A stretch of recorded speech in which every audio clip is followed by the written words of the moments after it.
નમસ્કાર મિત્રો, હું છું સોનલ હડિયા. એક્ઝામ શાળાની યુટ્યુબ ચેનલ પર ફરી આપનું સ્વાગત છે. મિત્રો, આપણે લાસ્ટ ટાઈમ આઈપીસીનું જોયું, ઇન્ડિયન પિનલ કોડ 1860ના કાયદાનું, કે પહેલાં બેઝિક જોઈ, હિસ્ટ્રી જોઈ, પછી પ્રકરણ 1 પ્રારંભ જોયો, ત્યારબાદનું પ્રકરણ છે પ્રકરણ 2 સામાન્ય સ્પષ્ટીકરણ જોયું, વ્યાખ્યાઓનો ભંડોળ, ત્યારબાદ પ્રકરણ 3 શિક્ષાઓ જોઈ, જેમાં શિક્ષા અને શિક્ષાના પ્રકાર, કોણ માફ કરી શકે, એવું બધું જોયું.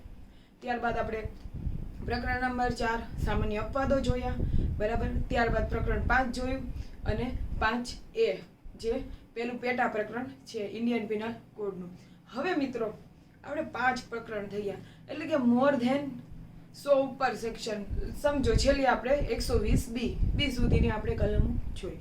હવે મિત્રો, એટલું ધ્યાન રાખવાનું, તમે એક્ઝામની તૈયારી કરતા હોય, 100 જેટલી કલમો જાય એટલે તમારે એનું રિવિઝન કરવા મળવાનું. સમજ્યા? અત્યારે આપણી પાસે ટાઈમ છે અને એ ટાઈમમાં આપણે રિવિઝન કરવું ખૂબ જ મહત્વનું બને છે. એટલે હું તમને એક સાચી સલાહ આપીશ કે ચાલો 100 ઉપર કલમો ગઈ એટલે 100 નું આપણે એકદમ ફર્સ્ટ ક્લાસ રિવિઝન કરી નાખવાનું.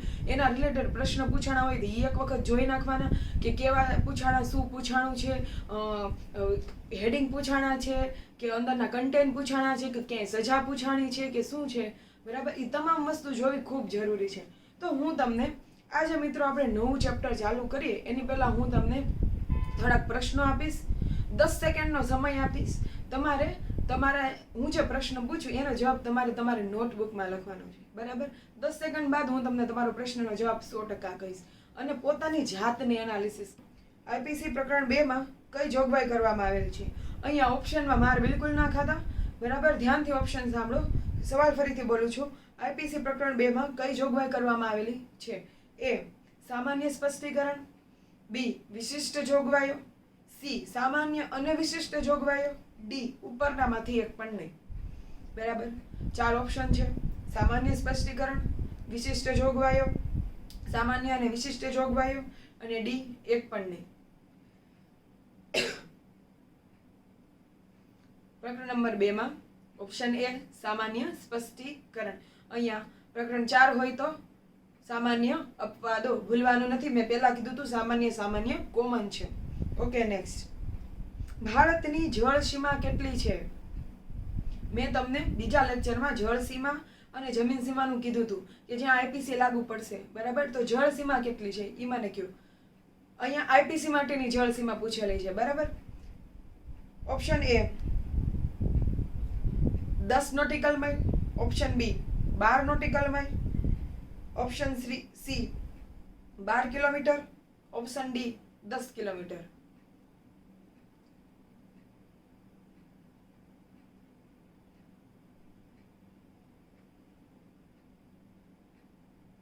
અહીંયા આવશે ઓપ્શન B 12 નોટિકલ માઇલ, બરાબર. અહીંયા તમારો આન્સર સાચો પડે છે. હવે નેક્સ્ટ ક્વેશ્ચન પર જઈએ. બે પક્ષકારો વચ્ચે અચાનક મારામારીના કિસ્સામાં ખાનગી બચાવનો અધિકાર, પછી પ્રશ્નાર્થ ચિહ્ન. અહીંયા તમને મિત્રો હું 2 જ ઓપ્શન આપીશ, બરાબર. કે બે પક્ષકારો વચ્ચે અચાનક મારામારી થાય છે તો આ કિસ્સામાં ખાનગી બચાવનો હક મળે કે ના મળે, બરાબર. અને મળે તો કોને મળે? ઓપ્શન A કોઈ પક્ષકારને મળતો નથી, ઓપ્શન B બંને પક્ષકારોને મળે છે, બરાબર. ઓપ્શન A બંને પક્ષકારોને, કોઈ પક્ષકારોને નથી મળતો, અને ઓપ્શન B બંને પક્ષકારોને મળે છે.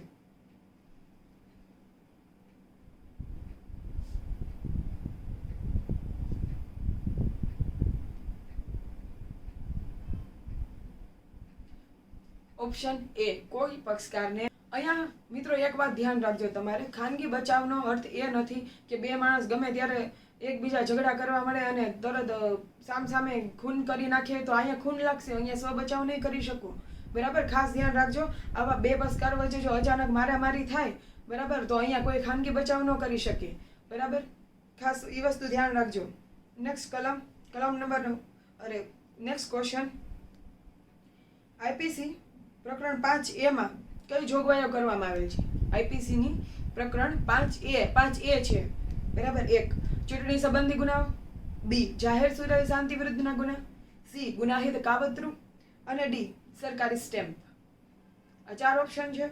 ચૂંટણી સંબંધી ગુના, B જાહેર સુરક્ષા શાંતિ વિરુદ્ધના ગુના, C ગુનાહિત કાવતરું અને D સરકારી સ્ટેમ્પ.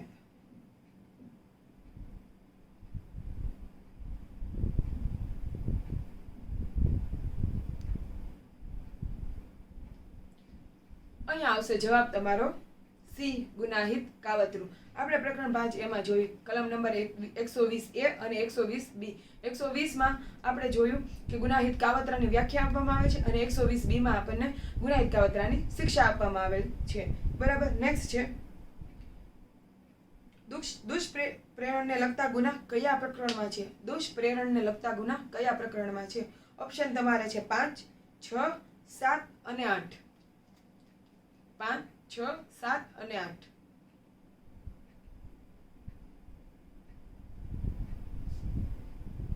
જવાબ આવશે 5. આપણે 5માં જોયું દુષ્પ્રેરણ, ત્યાર 107માં, 108માં જોયું દુષ્પ્રેરણની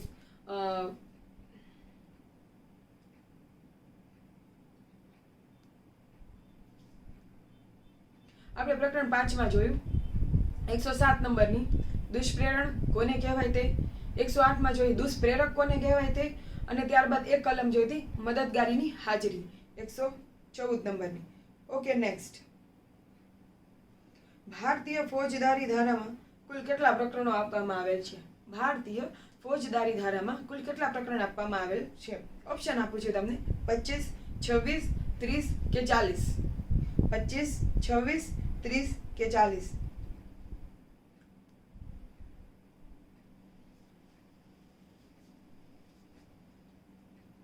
યસ મિત્રો, જવાબ આવશે બી, 26. 23 પ્રકરણો છે અને 3 પેટા પ્રકરણો છે. 3 પેટા પ્રકરણો તમને મેં કીધા. એક તો છે 5A, બીજું છે 9A અને ત્રીજું છે 20A. ઓકે. નેક્સ્ટ, આઈપીસીના પ્રથમ કાયદા પંચ દ્વારા જે મુસદ્દો ઘડવામાં આવેલો હતો તે કાયદા પંચના પ્રમુખ કોણ હતા? આઈપીસીનો પ્રથમ કાયદા પંચ દ્વારા જે મુસદ્દો તૈયાર કરવામાં આવેલો હતો તેના અધ્યક્ષ કોણ હતા અથવા પ્રમુખ કોણ હતા? એ લોર્ડ કર્નલ, બી લોર્ડ હેસ્ટિંગ, સી લોર્ડ કોર્નવાલિસ કે ડી લોર્ડ મેકોલો?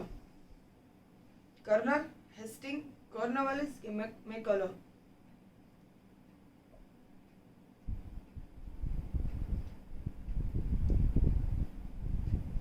જવાબ આવશે ડી લોર્ડ મેકોલો. બરાબર. નેક્સ્ટ પ્રશ્ન પર જઈએ. ભારતીય ફોજદારી ધારાનો પ્રથમ મુસદ્દો ગવર્નર જનરલ સમક્ષ કયા વર્ષમાં મૂકવામાં આવેલો? સર્વપ્રથમ યાદ કરો મિત્રો, જ્યારે લોર્ડ મેકોલોએ જ મૂકેલો હતો મુસદ્દો, અને ત્યાર પછી મેં તમને કીધું હતું બ્રિટિશના વિરોધના કારણે એ ત્યાંને ત્યાં મૂકી દેવામાં આવ્યો, અને પછી થોડાક સમય પછી એમને લાગ્યું કે નહીં, હવે ભારતમાં કાયદાની જરૂર છે, ત્યારે એ ફરીથી લઈ આવ્યા હતા. યાદ કરો. સારું, હું ઓપ્શન આપું છું 1937, 1890, 1837 કે 1940.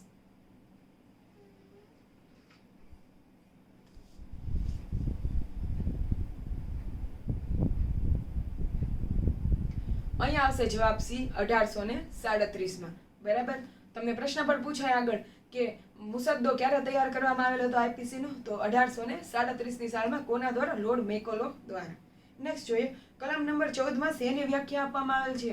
કલમ નંબર 14માં શેની વ્યાખ્યા આપવામાં આવેલ છે? અહીંયા પ્રકરણ 2 સામાન્ય સ્પષ્ટીકરણની વાત કરે છે. એમાં 14 નંબરની કલમ છે શેની છે? ઓપ્શન આપું છું સરકારી નોકર, રાજ્ય સેવક, વ્યક્તિ કે સરકાર? સરકારી નોકર, રાજ્ય સેવક, વ્યક્તિ કે સરકાર?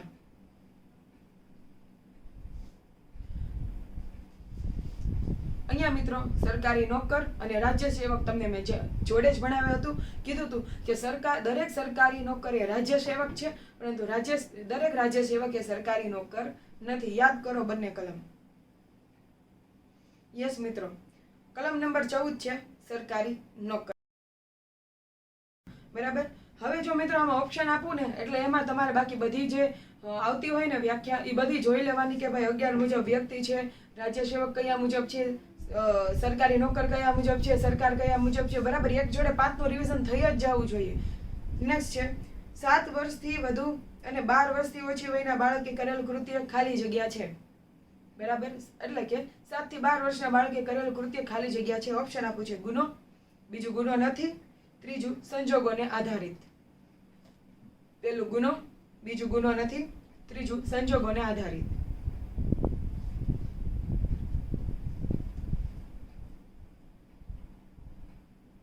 જવાબ આવશે ગુનો.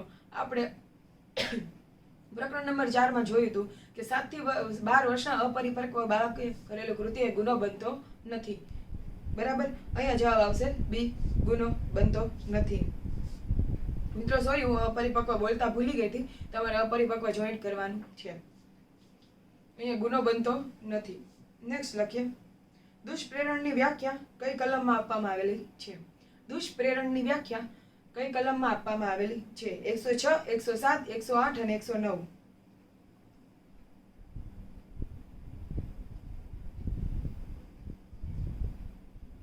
રાઈટ મિત્રો, દુષ્પ્રેરણની વ્યાખ્યા આપેલી છે 107 માં. 108 માં આપણે દુષ્પ્રેરક, જે વ્યક્તિ પ્રેરણા આપે છે એ વ્યક્તિ દુષ્પ્રેરક ગણાશે. બરાબર. હવે છે નેક્સ્ટ તમારા માટે એક ક્વેશ્ચન કે ન્યાયાધીશને આપણે રાજ્ય સેવક કહેવાશે કે નહીં? ન્યાયાધીશ રાજ્ય સેવક કહેવાશે કે નહીં? ઓપ્શન છે હા કે ના. ઓપ્શન છે હા કે ના. ન્યાયાધીશ રાજ્ય સેવક કહેવાશે? જવાબ છે હા, કારણ કે દરેક સરકારી નોકર એ રાજ્ય સેવક તો છે જ. ઓકે નેક્સ્ટ, સામાન્ય અપવાદો કઈ કલમ દર્શાવે છે?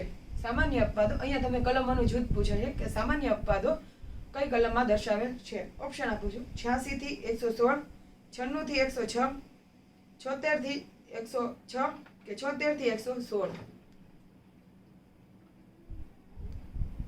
યાદ રાખજો, સામાન્ય અપવાદો.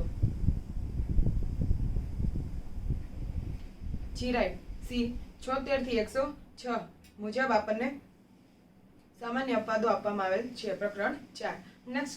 નેક્સ્ટ જોઈએ, આઈપીસી ની કઈ કલમ 80 કોને લગતી છે?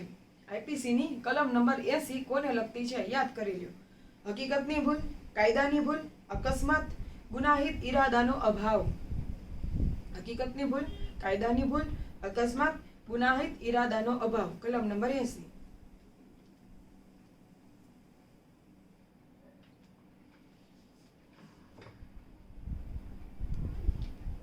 80 એટલે અકસ્માત. અહીંયા મેં તમને કીધું હતું કે અકસ્માત અને બેદરકારી એ બંને વસ્તુ અલગ છે. અહીંયા તમે એક એક્ઝામ્પલ આવેલું કે ઉપર એક વ્યક્તિ કલર કામ કરે છે અને નીચે છોકરાઓ જાય છે, કલરનો ડબ્બો પડી જાય છે અને વાગે છે, તો અહીંયા કોઈ પણ જાતનું એને ગુનો લાગશે નહીં, કારણ કે એક આકસ્મિક રીતે બની ગયેલું છે.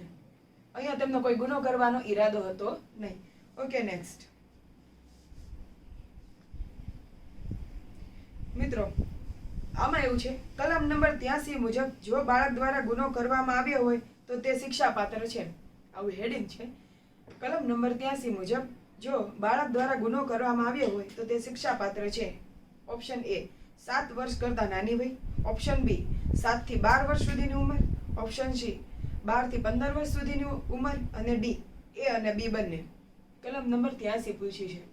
અને ચોથો ઓપ્શન પણ જો એ અને બી બંને. બરાબર, ઓપ્શન એમાં 7 વર્ષ કરતા નાની, ઓપ્શન બી માં 7 થી 12 વર્ષ સુધીની ઉંમર. અને પૂછ્યો છે સવાલ 83 કલમ. ધ્યાનથી જોજો, ભૂલ ખાતા નહીં. તમારી પાસે 5 સેકન્ડ 10 સેકન્ડ છે. હજી એક્ઝામમાં પણ તમારી પાસે સેકન્ડો હશે. બરાબર, પણ ઝડપથી જવાબ લાવવાનો, પણ સમજી વિચારીને. ઝડપમાં ને ઝડપમાં આપણે રોકડિયામાં જવા નથી દેવાના. અહીંયા આવશે 83 મુજબ 7 વર્ષ કરતા નાની ઉંમરની બાળકે કરેલો કૃત્ય ગુનો બનતો નથી. નેક્સ્ટ, સ્વ બચાવ એટલે કે ખાનગી બચાવનો અધિકાર ની જોગવાઈ કઈ કલમમાં છે?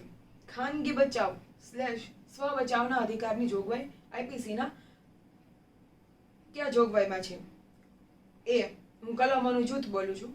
96 થી 115, બી 96 થી 116, સી 96 થી 106, ડી 96 થી 100.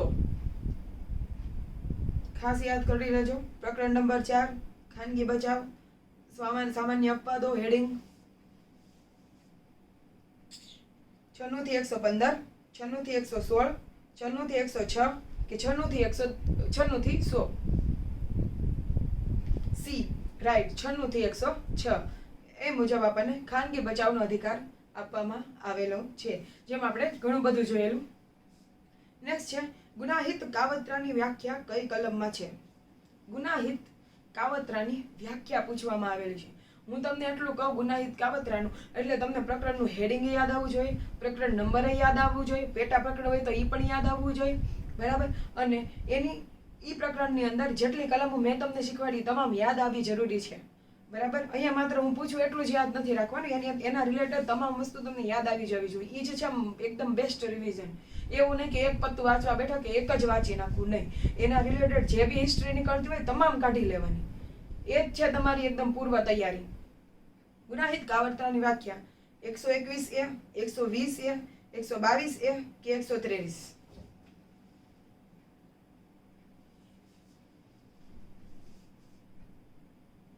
અહીંયા આવશે મિત્રો 120A. આપણે 120A અને 120B જોઈ, જેમાં 120A માં આપણે ગુનાહિત કાવતરાની વ્યાખ્યા જોઈ અને 120B માં ગુનાહિત કાવતરાની સજા જોઈ, જેનું પ્રકરણ નંબર હતું 5A, પ્રથમ પેટા પ્રકરણ. Okay, next. કેદની સજા કેટલા પ્રકારની છે?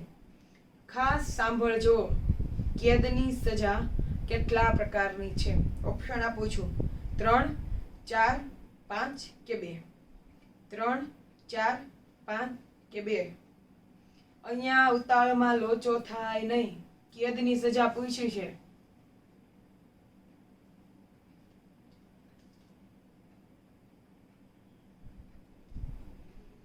ઓપ્શન આવશે D, 2. આપણે કેદના 2 પ્રકાર જોયા: સાદી કેદ અને સખત કેદ. બરાબર. સખત કેદની અંદર એકાંત કેદ આપણે જોયું છે. અહીંયા તમને યાદ રાખો, શિક્ષાના પ્રકાર નથી પૂછ્યા, અહીંયા તમને કેદના પ્રકાર પૂછ્યા છે. શિક્ષાના પ્રકાર હોય તો આપણે 5 લખીશું, પરંતુ કેદના પ્રકાર તો માત્ર 2 જ છે: સાદી અને સખત કેદ. હવે નેક્સ્ટ જોઈએ. ઇન્ડિયન પિનલ કોડમાં હકીકતની ભૂલ માન્ય છે કે નહીં? ઇન્ડિયન પિનલ કોડમાં હકીકતની ભૂલ માન્ય છે કે નહીં? હા કે નામાં જવાબ આપો. હકીકતની ભૂલ યાદ કરો.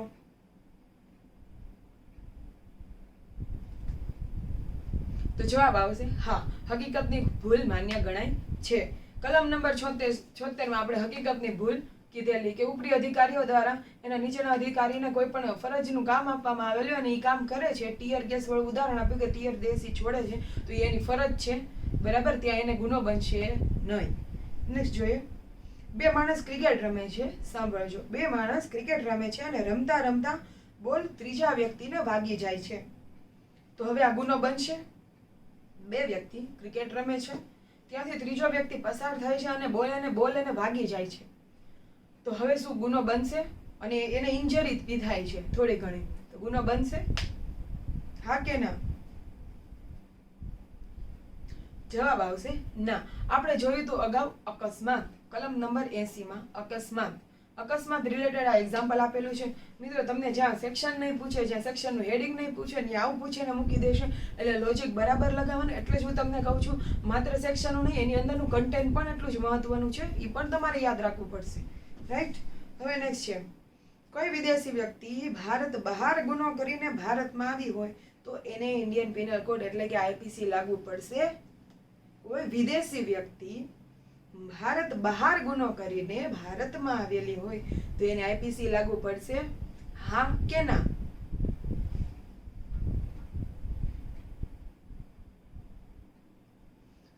ના. બરાબર. એને આઈપીસી લાગુ પડશે નહીં, કારણ કે વિદેશમાં ગુનો કર્યો છે અને વિદેશમાં કરીને બહાર આવેલી છે, એને ત્યાંનો ગુનો લાગુ પડશે, અને ભારતીયનો લાગુ પડશે નહીં. એવો છે ટ્વિસ્ટેડ. બીજો હું તમને પ્રશ્ન પૂછું છું. કોઈ ભારતીય નાગરિક ભારતની બહાર ગુનો કરીને ભારત આવ્યો હોય તો એને ગુનો લાગુ પડશે? આઈપીસી લાગુ પડશે? ભારતીય નાગરિક છે, ભારતની બહાર ગુનો કર્યો છે, તો આઈપીસી લાગુ પડશે? હા મિત્રો, બરાબર. નાગરિકત્વ ભારતીય છે, આઈપીસી લાગુ પડશે, 100% પડશે. મિત્રો, અહીંયા હતા તમારા લગભગ 26-27 જેવા પ્રશ્નો. બરાબર. હું માનું છું ત્યાં સુધી 25-24 જેટલા તો સાચા પડવા જ જોઈએ, કારણ કે વ્યવસ્થિત રીતે આપણે આગળ પ્રિપેરેશન કરેલી છે એની, અને હું માનું છું ત્યાં સુધી તમે રોજબરોજ તૈયારી પણ કરતા હશો એની. એટલે આ તો તમારું રિવિઝન, 5 પ્રકરણનું જ રિવિઝન કરાવેલું છે, અને એના રિલેટેડ પ્રશ્ન આવા પ્રશ્ન આવી શકશે આ 5 પ્રકરણમાં. નેક્સ્ટ ચેપ્ટર આપણે જોઈશું, એના પણ પ્રશ્નો લઈશું. બરાબર. આ 5નું રિવિઝન થઈ ગયું. હવે આપણે જઈએ આગળના ચેપ્ટર.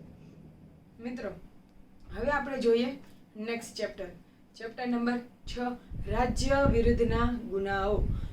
હેડિંગ છે રાજ્ય વિરુદ્ધના ગુનાઓ. કલમો છે 121 થી લઈને 130 સુધીની. હવે એટલી બધી કલમો આપણે મહત્વની નથી, મહત્વની 5 છે જે હું કરાવીશ. બરાબર. પ્રકરણ નંબર 6 રાજ્ય વિરુદ્ધના ગુના 121 થી લઈને 130. હવે 121મી કલમ છે ભારત સરકાર સામે યુદ્ધ કરવા. ભારત સરકાર સામે યુદ્ધ કરવા, યુદ્ધની કોશિશ કરવા અથવા યુદ્ધ કરવાનું કોઈ ગુનાહિત કાવતરું ઘડવા બાબત. ફરી વખત સમજજો. કલમ નંબર 121 ભારત સરકાર સામે યુદ્ધ કરવા, યુદ્ધની કોશિશ કરવા અને અથવા યુદ્ધ કરવાનું ગુનાહિત કાવતરું ઘડવા બાબત. અહીંયા જુઓ, તમે આખું સરકારની વિરુદ્ધ ઘડો છો કંઈક. બરાબર. સરકારની વિરુદ્ધ આપણે કાવતરું ઘડીએ છીએ ત્યારે 121 લાગુ પડશે. હું તમને એક એક્ઝામ્પલ આપું. જો મિત્રો, પહેલા હું તમને કહી દઉં કે આ જે પ્રકરણ નંબર 6 છે ને એ પીએસઆઈ માટે, એએસઆઈ માટે ખૂબ જ મહત્વનું છે. કોન્સ્ટેબલ લેવલે આપણે જાણકારી રાખવાની છે. જાણકારી એના માટે માત્ર આ પ્રકરણની એક કલમ જ ઇમ્પોર્ટન્ટ છે, પરંતુ એક કલમ માટે પણ એને લગતી બીજી 3-4 કલમો આપણને સમજ પડવી જરૂરી છે. શું છે, એના અંદર શું આપેલું છે એ બધું જરૂરી છે સમજવું. એટલે માત્ર હું તમને કહું એક જ સેક્શન યાદ નથી રાખવાની. 121 થી લઈને જે કાંઈ પણ 5 કલમ કહું છું એ 5 તમારે યાદ રાખવાની છે. 121માં એમ કહે છે કે ભારત સરકાર સામે તમે જો યુદ્ધ કરો, યુદ્ધનું કોઈ કાવતરું ઘડો કે કોશિશ પણ કરો તો તમને 121 પહેલા લાગશે. તો આવું બનતું હોય છે. જેમ કે ભારત પાકિસ્તાનનું યુદ્ધ થયું, ફોર એક્ઝામ્પલ ભારત પાકિસ્તાનનું કોઈ યુદ્ધ થયું, ભારતવાળા એ યુદ્ધમાં જીતી જાય છે અને ત્યાંથી કોઈ વ્યક્તિને ઢસડીને લઈ આવે છે ભારતમાં સૈન્યમાંથી. બરાબર. અને આ જે પકડીને લાવે ને એને 121 લાગશે, કારણ કે એણે ભારત સરકાર વિરુદ્ધ કાવતરું ઘડ્યું છે, એની સામે યુદ્ધ કર્યું છે, યુદ્ધની કોશિશ કરી છે, એટલે પહેલા લાગશે એનો 121. સમજ પડી ગઈ? યાદ કરો મુંબઈ હુમલો. બરાબર. મુંબઈ હુમલો 26/11. કસાબ યાદ આવે છે? કસાબ, અજમલ કસાબ. આ વ્યક્તિએ જે કાવતરું ઘડેલું છે એને અંજામ આપ્યો છે, યુદ્ધ જેવું જ કરેલું છે. આને પહેલા લાગશે 121, બાકીની તો પછી લાગશે. બરાબર. આઈ હોપ તમને 121 વ્યવસ્થિત સમજ પડી ગઈ. નેક્સ્ટ સેક્શન જોઈએ. કલમ નંબર 122 ભારત સરકાર સામે યુદ્ધ કરવા, હથિયાર એકઠા કરવા. ભારત સરકાર સામે યુદ્ધ કરવા માટે હથિયાર એકઠા કરો છો. સમજો. પહેલા તમે ઓળખતા હશો અરવિંદ ઘોષ, બારિન્દ્ર ઘોષ. બરાબર. એ લોકો બોમ્બ બનાવતા, બોમ્બ બનાવવાની પ્રક્રિયા બુકમાં લખતા. બરાબર. નાની વસ્તુઓ, હથિયારો બનાવતા. આ બધું ગુપ્તમાં ચાલતું. અંગ્રેજો સામે યુદ્ધ કરવા. તો હું એને એમ નથી કહેતી કે 122 લાગશે એને. બરાબર. પણ આવી રીતના કોઈ કાવતરું ઘડે છે, આવી રીતના તમે કોઈ હથિયાર ભેગા કરો છો, બોમ્બ બનાવો છો ગુપ્તમાં, તો આ બધી વસ્તુ આવશે 122 મુજબ હથિયાર એકઠા કરવા. હું તમને એનું એક હીરોનું એક્ઝામ્પલ આપીશ. આપણે છે સંજય દત્ત. યસ, સંજય દત્ત પાસેથી મળેલી આવેલી હતી યુદ્ધ કરવા માટેની હથિયાર AK-47. AK-47 સંજય દત્ત પાસેથી મળી આવેલી હતી. એને લાગેલી 122ની કલમ. બરાબર. સમજ પડી ગઈ? ભારત સરકાર સામે યુદ્ધ કરવા માટે હથિયાર એકઠા કરો છો તો 122 ને ગુનો લાગુ પડશે. નેક્સ્ટ છે ખૂબ જ મહત્વની, કોન્સ્ટેબલ લેવલે, પીએસઆઈ લેવલે કે એએસઆઈ લેવલે આ કલમ બહુ જ પૂછાય છે, બહુ જ પૂછાય છે. 124A. એ અહીંયા રહી ન જાય. ઓપ્શનમાં 124 ને 124A બંને આપેલું હશે. એ રહી ના જાય ઉતાવળમાં. યાદ રાખજો મિત્રો. બરાબર. રોકડો 1 માર્ક્સ જશે. એટલે યાદ રાખો 124A રાજદ્રોહ. રાજદ્રોહ. આની વ્યાખ્યા ક્યાંક એવી છે મિત્રો કે સરકાર સમક્ષ એવા તમે શબ્દો ઉચ્ચારો છો, એવી ચેષ્ટાઓ કરો છો, એવી આકૃતિઓ દોરો છો જેનાથી સરકારને ધિક્કાર ઉત્પન્ન થાય છે, એનો તિરસ્કાર ઉત્પન્ન થાય છે કે અનાદર ઉત્પન્ન થાય છે. સમજ્યા? તમે ઉપર બેઠેલી સરકાર સમક્ષ જો કોઈ એવા શબ્દો ઉચ્ચારો છો, ચેષ્ટાઓ કરો છો, આકૃતિઓ દોરો છો જેના કારણે શું થાય છે? એ ધિક્કાર ઉત્પન્ન થાય છે, અવગણના થાય છે, અપમાન થાય છે, તિરસ્કાર થાય છે, અનાદર થાય છે. આવું બધી વસ્તુ ઉત્પન્ન થાય એટલે તમે રાજદ્રોહ કર્યો કહેવાય. એ પછી કેમ તમે ફેસબુકમાં કોઈ સરકાર સામે એકદમ ખરાબ રીતની કોમેન્ટ કરી હોય, ભડકાવ કોમેન્ટ કરી હોય કે કંઈક બીજા દેશોને જેમ કે પાકિસ્તાનના હલ્લા બોલતા હોય કે પાકિસ્તાનને તમે પ્રાધાન્ય આપતા હોય, એવું કંઈ કોઈ સરકાર સમક્ષ લખીને મોકલો કે એવી આકૃતિ દોરો કે ચેષ્ટાઓ કરો તો તમે રાજદ્રોહનો ગુનો કર્યો કહેવાય. અહીંયા ઘણા બધા મિત્રોને હાર્દિક પટેલ યાદ આવતો હશે, બરાબર. એને આપણે રાજદ્રોહનો ગુનો લાગેલો, બરાબર. ગુનો હજી સાબિત થયો નથી.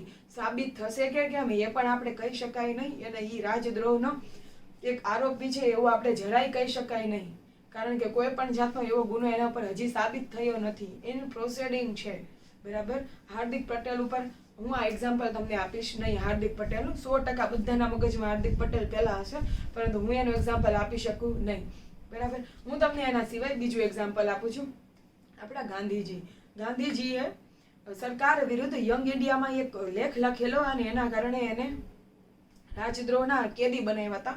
6 વર્ષ માટે એમને સજા કરેલી હતી, જેમાં એમણે જેલવાસ મિત્રો 2 વર્ષ ભોગવેલો હતો રાજદ્રોહના કેસમાં. બીજું એક્ઝામ્પલ આપું તમને, અસીમ ત્રિવેદી કેસ છે. અસીમ ત્રિવેદી એક પોતે કાર્ટુનિસ્ટ હતા, બરાબર.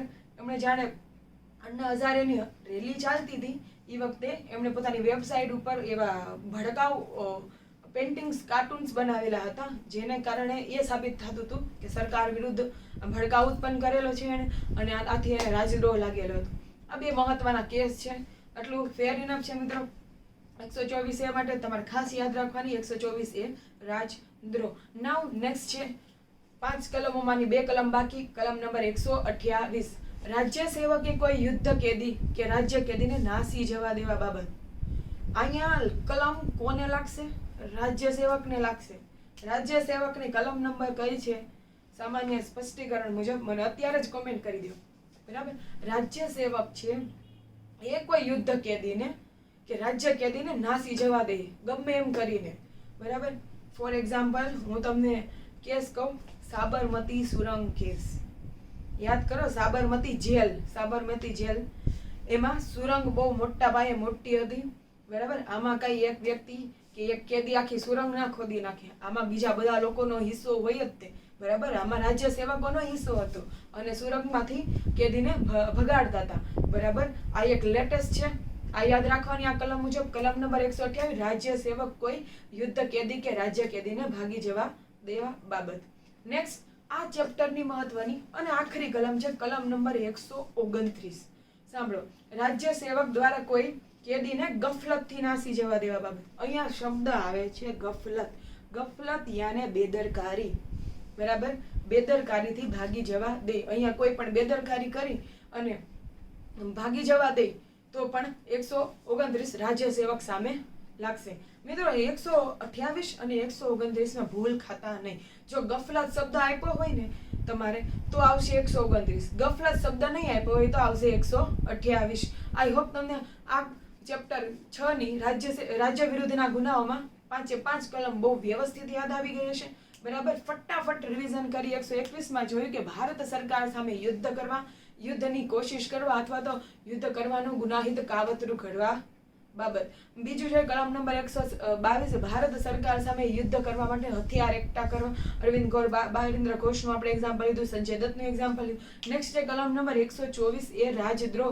સરકાર સામે કોઈ એવા શબ્દો ઉચ્ચારે, ચેષ્ટાઓ કરે, આકૃતિ દોરે કે જેનાથી સરકારનો અનાદર થાય, તિરસ્કાર થાય, ધિક્કાર ઉત્પન્ન થાય, તો આ આવશે 124 એ રાજદ્રોહ.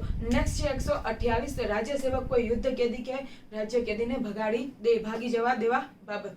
નેક્સ્ટ છે 129, રાજ્ય સેવક દ્વારા કોઈ કેદીને ગફલતથી, બેદરકારીથી ભગાડી દે ત્યારે, બરાબર. આ હતી 5 કલમ. મિત્રો ખૂબ જ વ્યવસ્થિત રીતે 5 કલમનું રિવિઝન કરજો, અત્યારે જ રિવિઝન કરજો, અને એમાંથી તમે તમારી જાતે પ્રશ્નો બનાવો કે હું એક્ઝામ દેવા જઈશ તો કેવા પ્રશ્ન પૂછ્યા હશે. પોતાના પ્રશ્નો નોટ ડાઉન કરો, બરાબર. પોતે જ ઓપ્શન બનાવો ને પોતે જ સોલ્યુશન કરો, અને ફ્રેન્ડ સર્કલમાં તમે ડિસ્કશન કરો. આ ચેપ્ટર વાઇઝ ડિસ્કશન કરો. કેમ યાદ રાખવું જ પડે, પોપટની જેમ બોલશો, અને મને યાદ પણ કરજો, બરાબર. હવે આપણે નવા ચેપ્ટર સાથે નવા લેક્ચરમાં મળીશું. ત્યાં સુધી જય હિન્દ. ઘર પે રહો ઇન્ડિયા.